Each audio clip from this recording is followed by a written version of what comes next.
What's up, Nintendo fans, and welcome to your Indie Corner weekly wrap-up, the place where you can get all your Nintendo indie news, of course, all within 5 minutes. That's right, you can get more Nintendo indie news in less time than it would take you to cook that very nice dinner. And now let's take a look at the latest stuff on the eShop from last week. On the eShop front, we saw a bunch of great titles released on the Wii U. The North American audience received the charming 2D platformer Paper Monsters Recut, as well as the arcade puzzle game Ping 1.5+. Also releasing at the same time, we saw Chess Sobudi, which has you lining up different value coins in a match 3-like game. Additionally, the unique looking shoot 'em up ballpoint universe finally saw a release as well. Releasing across both Europe and North America was Lone Survivor: The Director's Cut, a 2D horror game. It was quiet for Europe on the 3DS eShop, but North America saw the release of the 2D puzzle platformer Pyramids 2. Additionally, Legend of the Dark Witch, which is a 2D platformer where you earn abilities for defeating bosses, was also launched. There were only a few development updates last week, but we finally got word of Oddworld's New and Tasty and where they stand in development. The team behind Oddworld's New and Tasty are working on fixing a few issues for the port to Wii U, including shrinking their game size so the owners of the Wii U 8GB model can support the game. The team also confirmed that if they weren't able to achieve this goal, it wasn't a showstopper to release the game for the Wii U. Bento Studio announced that their debut title, Cosmophony, will be releasing in Europe October 30th for $3.99 and will be about 430 megabytes in size. Let the beat guide you in this musical shooter. We don't always hear much news regarding indie game sales, but RC Maniacs announced that he's made nearly twice as much revenue as he originally anticipated. The success has been mainly attributed to Block Drop U and Spiky Walls. He states it's a very exciting time to be a Wii U developer.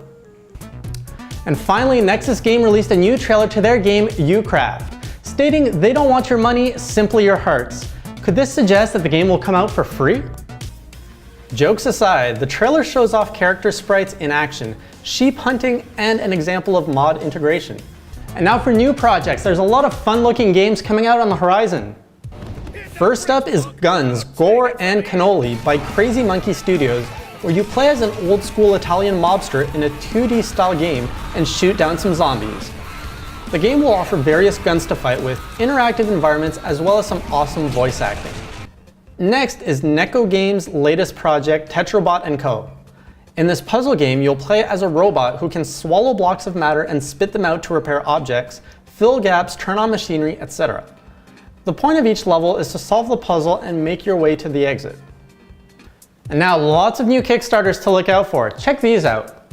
First up is Hazewalker, which lets you play as either a man or a woman who has the unique ability to become haze itself and teleport around enemies, dodge traps, and solve challenges. The game is a Metroidvania style, which will have you exploring the world as you try to lift the curse of the haze from your homeland. This project is currently seeking $100,000 in funding. Next is the retro-style Maya Breaker, which places a lot of emphasis on the grappling hook mechanic. This 2D action-adventure game will have you using the hook to bite enemies, swing around, and destroy obstacles. The game draws a lot of inspiration from the 16-bit generation of gaming. The title has a very modest base funding target of $750. The next title places you in the shoes of an elite mercenary group as you undertake a suicide mission to stop a nuclear strike and take down an evil organization. This title lets you shoot all around using twin-stick controls. The game will change up the gameplay between a shoot-'em-up style and solving puzzles by dropping bombs or shooting specific areas of a machine. The base funding target is set to $60,000. And last on the list, there's Impact Winner, which is seeking $95,000 in funding.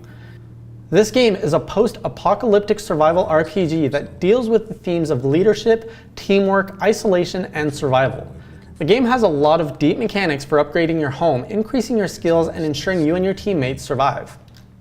Last week, the staff at Nintendo Enthusiast were able to provide you with reviews to almost all the latest game releases on the Wii U, except for one, and I'll have that one out in a few days.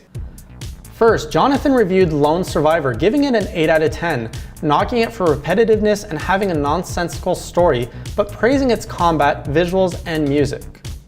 Sean looked at Paper Monster's Recut and also gave it an 8 out of 10 for its graphics, varied gameplay, and tight mechanics, but disliking its low difficulty, lack of story, and short songs. Finally, Ping 1.5 Plus surprised me in a good way, impressing me with the amount of content, the wide amount of creativity, and simply how fun it is. The game is a bit too hard, however, and is a bit uneasy on the eyes, so it scored an 8 out of 10. And that's all the Nintendo indie news I have for you guys today on October 19th, 2014. Remember, if you have any indie news of your own or anything you want to share on the show, simply tweet it to me, or you can also share it on Facebook. The links are down below in the description, and I'll make sure to add it to the show. I'll see you guys next week, and until then, keep on playing indie.